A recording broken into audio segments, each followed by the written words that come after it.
Tyrone Bowman live. Welcome to the conversation on tonight and welcome to the program. As I begin tonight's program, I want to tell you about some of the upcoming topics that I'm going to be talking about and discussing. In the next video, I will be talking about news headlines, Tyrone Bowman live news headlines. Uh, Various stories. I won't go into in depth into each story, but I'll give you the important facts of the stories and story that have made headlines throughout the day. Also, I'm going to be addressing in a separate video black politicians. It's time for them to wake the up and stop placating and stop pussyfooting and playing around. Stop being eager to bow down to your enemies and to please them. Do the job that you were elected to do. So, for tonight, I'm going to talk about how Daniel Perry's lawyers used a racist defense strategy and it worked. Yes, you heard me. This guy, the ex-Marine, his lawyers used a racist defense strategy during the course of his now acquitted trial, and I'm going to tell you how they systematically used that strategy, and it worked. 2.5 or $2.6 million was raised by MAGA for his defense. Now, I'm quite sure they're going to have him on all the white racist networks pretty soon, hailing him as a hero and demeaning and degrading the now deceased victim that he murdered. So let's talk about this tonight on Tyrone Bowman Live. According to The Guardian, to argue that it was sickle cell trait, a condition that disproportionately affects black people, killed Jordan Neely is dangerous and wrong. Make no mistake, Daniel Perry was acquitted this week of choking Jordan Neely to death on the New York City subway after his lawyers invoked some of the most institutionally insidious appeals to anti-black racism around. And I might surmise to you, there is a climate of anti-blackness in America. Yes, there is. There's an all-out war on black people, black institutions, black businesses. And these people are emboldened now with the re-election of President-elect Donald Trump. And they think that they're going to excoriate us, obliterate us, and annihilate us as a people. And they think that they can say and do whatever they want to do, and there'll be no repercussions whatsoever because they'll say, well, I voted for Trump. Penny's defense lawyers and his legions of fans will say otherwise. Of course, they'll point out that Penny, a 26-year-old former Marine, was merely protecting himself and his fellow passengers from Neely, a 30-year-old unhoused black man suffering from schizophrenia. And they'll argue that if race did not matter in this trial, it was only Penny's race that mattered. Penny's attorneys and the New York Post vehemently objected when the prosecution described Penny, who was white, as the white man, as if pointing out the obvious was somewhat unhandled masterpiece of racial guilt tripping. But don't believe what the lawyers said, no matter how loud they say it. Believe what they did. Penny's defense team paid an expert witness, Dr. Cite Chandru, nearly $100,000 to testify at the trial, which had a mostly white jury composed of 7 women and 5 men. By the time Chandru took the stand, the facts of Neely's death were clear. Neely entered an Uptown F train on May 1st, 2023, and clearly in distress, began yelling that he was hungry, thirsty, and ready to go to jail. Less than 30 seconds later, Penny had Neely in a chokehold called the blood choke, that Penny's own Marine trainer testified was used improperly by the ex-Marine. That specific chokehold will render a person unconscious after only 13 seconds. The Marine Corps martial arts instructor testified, at which one point one should stop. Penny held Neely in the chokehold for about 6 minutes, including a full 50 seconds after Neely had gone limp. Both common sense and medical science would dictate precisely what the medical examiner found. Neely's cause of death was asphyxiation due to Penny's chokehold. But that's not what Dr. Chandru determined. According to Chandru, Neely died of a mix of factors, of course, after he was paid $100,000 up front by the defense team. His schizophrenia, drugs in his system, and the fact that he was a carrier of a genetic trait called sickle cell. This is not a chokehold death, Chandru testified, and Chandru is white. And here's the problem. Sickle cell trait is an inherited and normally asymptomatic blood condition. That mostly means the person with the trait is simply a carrier of a specific gene. I'm personally a carrier of a related condition called thalassemia, or full blood sickle cell disease requires two sickle cell genes, not just the one carried by those who have sickle cell trait. There is simply no good scientific evidence that the sickle cell trait, there is simply no good scientific evidence that the sickle cell trait plays any role in choking deaths. The American Society of Hematology even warns that death attributed to sickle cell crisis must be viewed with profound skepticism, quote unquote. Now take a guess. Which population in the United States most often carries the sickle cell trait? Upwards of 10% of African Americans are carriers of the gene, far and any more than any other population in this country, and more than 90% of those with full-blown sickle cell disease in the United States are black people. I had a childhood friend of mine who was born with this disease of sickle cell anemia. So I know it is real, and I was his protector growing up because he was very sickly, and individuals always liked to pick on my now deceased friend, and I was the one who fought his battles for him. And more than 90% of those with full-blown sickle cell disease in the United States are black people. In 2021, the New York Times investigated the dubious practice of blaming the deaths of black men at the hands of law enforcement on the sickle cell trait, finding at least 46 instances in what was almost certainly an undercount.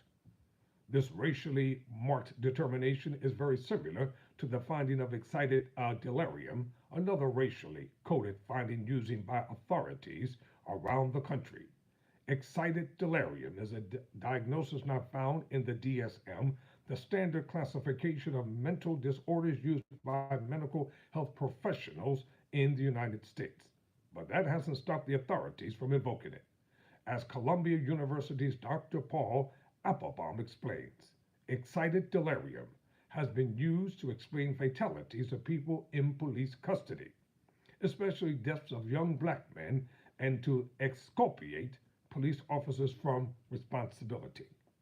You know, it's amazing how this climate of anti-blackness that's running rampant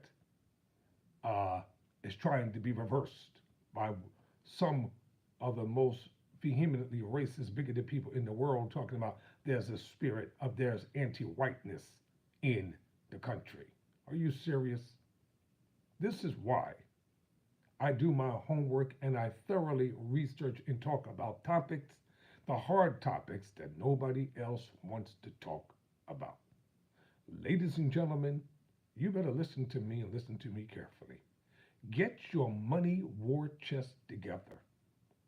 Do not allow these people, if your son or your daughter or your mother or your father or your grandson or your granddaughter falls prey to the hands of these type of people, make sure you have plenty of money to counterattack any type of racist defense that they try try to use as a justification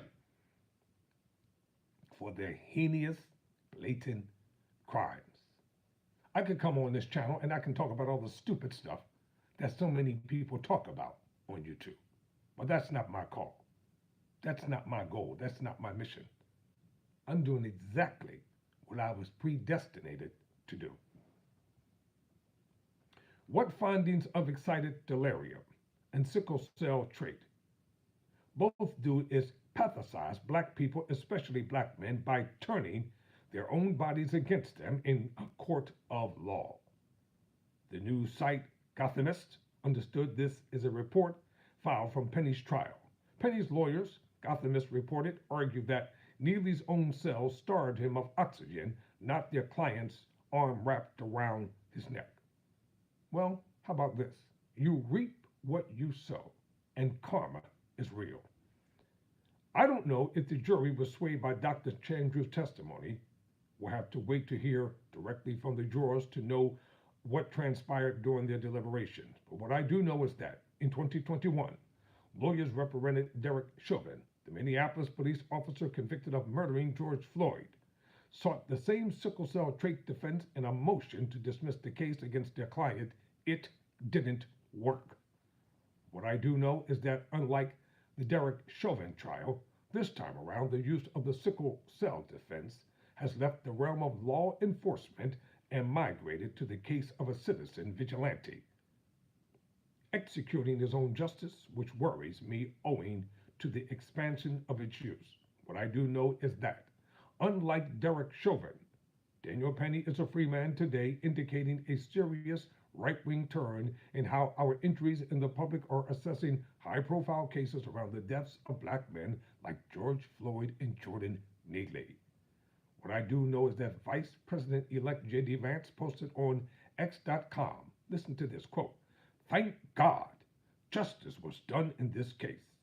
It was a scandal Penny was ever prosecuted in the first place." And Rudy Giuliani posted, "A great act of justice by 12 fair New Yorkers rejecting the racist, unjust charges of Bragg, the Soros-imposed DA. Daniel Penny is a hero." This is how these racist, bigoted people think, and this is how they talk. And you want us to respect them? You want us to applaud them? You want us to just simply walk around and pretend that these racists and these bigots aren't in power? And all the while, they're like demons and devils behind the scenes, always plotting and planning someone's demise and destruction every day of the week. And Rudy Giuliani has no room to talk about anything, anyone, or anybody. He is way past his prime. He has nothing worth listening to or worth hearing. He is a lackey in the MAGA movement. Now listen to this. Daniel Penny is a hero and deserves a medal from NYC, and Donald Trump and Kyle Rittenhouse, acquitted in 2021 of shooting 3 people at an anti-racist protest in Wisconsin, killing 2, posted, "Congratulations on your not guilty, Daniel Penny, and self-defense is still alive in this country." Well, we'll see what happens when a black person uses this same type of racist defense when they are accused of a crime just like this, and they are acquitted. There will be such an outrage and such a cry, calling it a miscarriage of justice, and they will still want to retry the black person again. I come from a long line of activists, and I'm not backing down. And I've got a lot to say to you black politicians. You do nothing, scared, wimpified black politicians who have been elected to power by your own people, and you don't even fight for us. You turn against us. You vote against us, especially the Congressional Black Caucus, the inept Congressional Black Caucus. You all don't have to agree with me. It doesn't matter. I really don't care, because facts are facts. So the man was acquitted. It is what it is. I don't care. What I do know is that an online Daniel Penny legal defense fund raised over $3 million, including a $10,000 contribution from Ramaswamy and $5,000 from the musician Kid Rock. What I do know is that Jordan Needley never physically touched anyone in that subway car, and that there is a long history of white people killing black people without due process in this country. What I do know is that Jordan Needley was hurting and hungry, and now he's dead. And our criminal legal system has determined that this outcome is just fine. So killing homeless people because they're hungry and because they're needy and because they're starving, that's a crime because somebody's homeless? That's a crime because somebody is hungry? That's a crime because somebody is thirsty? In a land that's supposed to be called the land of the free and the home of the brave. What I do know is that while this verdict is seen as a vindication for the principles of self-defense, Jordan Needley was armed with nothing more than a muffin in his pocket. And the idea that all the Daniel Pennies in this city can exercise their vigilante violence on others in this city out of some undefined notion of safety and later rely on explicitly racist defense strategies like sickle cell trait makes me feel like I have a lot of the rest of New York City are now living in a lot more danger. This article was written for The Guardian by, I want to give proper credit to the writer of this article, by Mustafa, by Yomai. So Mustafa, my Yomai, wrote the article that I just read for The Guardian. Coming up next, it will be Tyrone Bowman live headlines. I will be discussing various news stories that are happening in the nation and around the world. So until then, never